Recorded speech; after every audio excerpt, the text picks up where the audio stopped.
एक cardiac cycle 0.8 second और आपके 4 मार्क्स पक्के।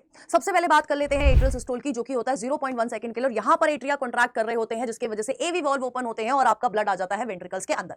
अब वेंट्रिकल्स में ब्लड जैसे ही आता है, सबसे पहले आपके एवी वॉल्व क्लोज हो जाते हैं, ताकि फिर कॉन्ट्रैक्शन की वजह से ब्लड वापस एट्रिया में ना जा पाए। अब क्लोजर ऑफ एवी वॉल्व के लिए के वजह से आपकी पहली हार्ट की साउंड आती है, जो कि है लब। और कुछ पॉइंट ऑफ टाइम पर जब कॉन्ट्रैक्शन चल रही होती है वेंट्रिकल्स में, उधर फॉर्म होती है आइसोमेट्रिक वॉल्यूम, और फिर आपके सेमील्यूनर वॉल्व्स ओपन हो जाते हैं और ब्लड बाहर टिश्यूज के पास चला जाता है। इसके बाद आता है जॉइंट डायस्टोल, और जॉइंट डायस्टोल होता है 0.4 सेकंड के लिए, और यहां पर सबसे पहले आपके सेमील्यूनर वॉल्व क्लोज होते हैं और आपके हार्ट की दूसरी साउंड आती है, जो कि है डब।